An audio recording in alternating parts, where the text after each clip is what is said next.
Hi guys, my name is International Master Minh. Today I'm going to show you the second part of my video about the course against London. As I told you in the previous video, the first part is about the introduction and about some nasty traps. The second part is about some minor lies against London. The third is about the third and the fourth video should be about one of the main lines.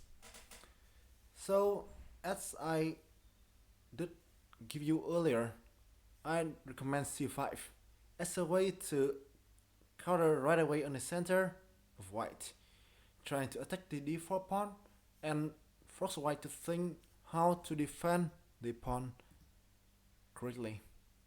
Here, so as I tell you in the first part, knight3 is not so good since cd4 gives black a good position. That's why here the minor lies include d5 and c3. Part 3 will be about the d5 and part 4 will be about the e3 move, which is the most popular one.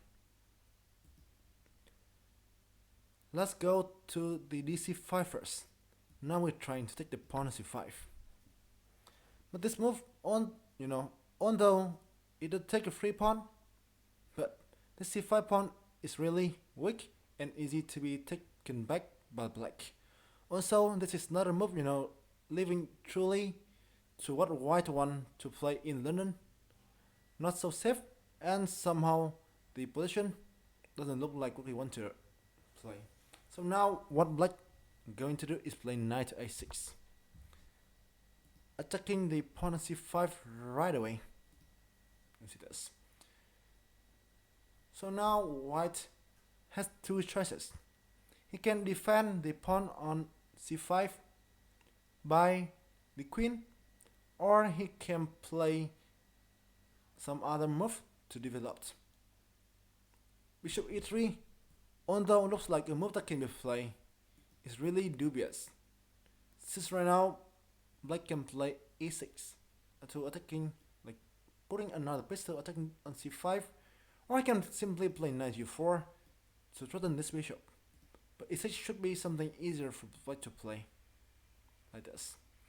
So if you play knight 6, if white want to remain greedy and defending the pawn c5 by queen d4, so we will take that right away by means of queen a5 check, like this.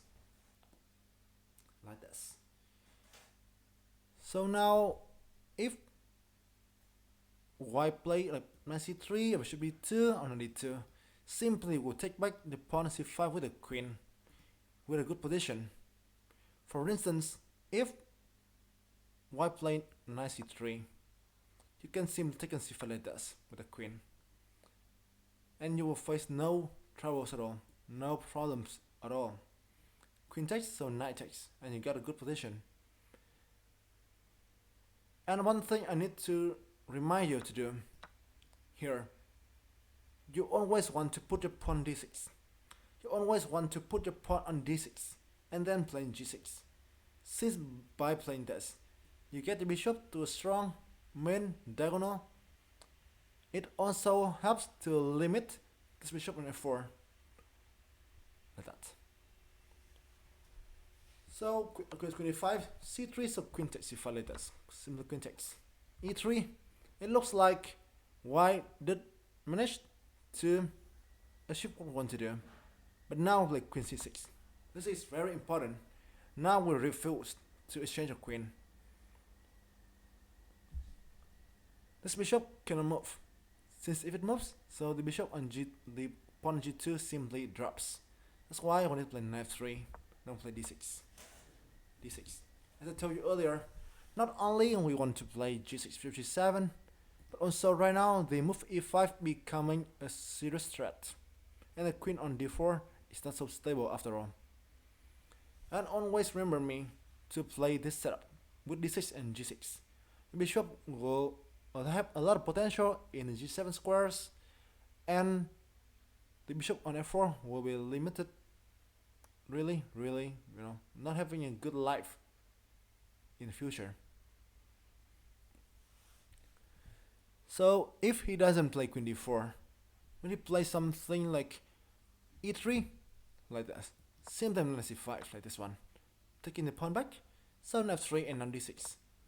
If white simply continue his development, means bishop e2, you can simply play d6 and bishop g like this. As I tell you, this is one of the most effective and simple to play position for black. He got this strong bishop on the fianchetto squares.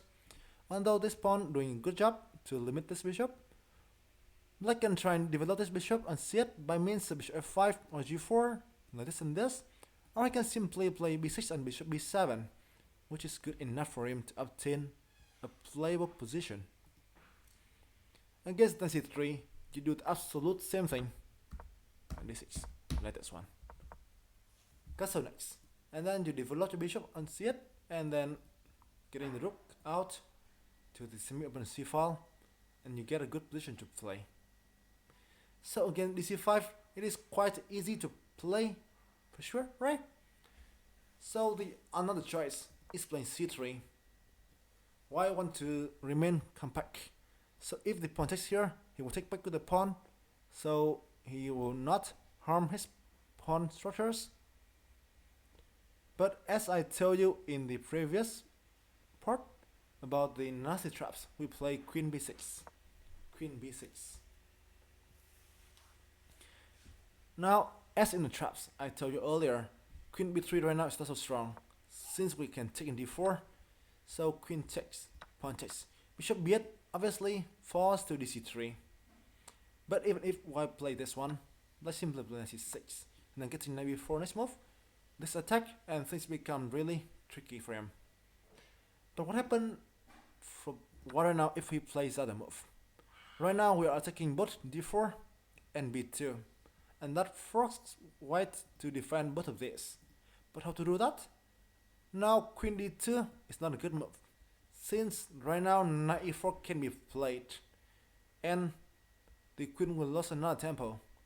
You can even do other stuff like d5 or knight c6. A lot of stuff is here is playable for black. But I think the easiest way to play is knight to e4 like this one, queen c2 and d5. And then black simply developing with bishop knight c6, bishop f5, and getting out of his pieces with really good position for him. Queen c2 might be another move for white to play. Now you take a pawn d4, he takes back. Obviously you cannot take on d4 since it's allowed the mate on c8, which is really unlucky for sure. What you want to play is play knight c6. c6. Attacking this d4 pawn, so now white is forced to play e3.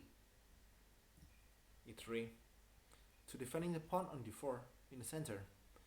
So now black has a lot of option, but I want to guide you through something I think easiest to play for black. Once again, we opt for the move d6. d6. Not only we can play in g6 and g7, but also right now we can even play e5 to get a tempo and to attacking right away in the center. And f3, we simply playing e5 right now. And this pawn is poison, since white cannot take this. If we do that, like takes here, so pawn takes. And now if knight to e5, so queen e5. And we got a fork right here. And suddenly for white, he has nothing to do to defend the knight. Queen d2, with some hopes that he attacking the queen on a5 simply runs into bishop e4, this one. And this is practically over for white, since he loses a free piece. But if white doesn't take it, instead he play here and bishop g3 for instance, you can play bishop b4, you can play bishop e7, you can even play e4 with a really good and really playable position. I think the easiest move here should be e4, attacking the knight f3 right away and force it to make a decision. Knight g5 seems to be a good move, attacking on e4. Simply false because of queen e5. Another move to check and win a knight on g5, right? Knight d2, simply bishop e5. And now black is having a lot of spaces, and obviously he got a really good position like that. So this is the second part of the course against London. In this part, as I told you earlier, we just see the move c3 and also dc5 to take the pawn against dc5. So once again, I want to recommend to play knight e6 to take in the pawn c4 right away and to take it back as soon as possible. I know, a lot of you guys doesn't want to play with the pawn so early in the game, right? So again, dc5 will play knight e6, and we got a good position. And if white plays c3, so queen b6, attacking both d4 and b2 will surely get white into some headache. That's all. So that is the second part of the course against London. The third part will be uploaded pretty soon. Stay tuned, guys. Thank you for watching and hope you enjoy the video. Goodbye.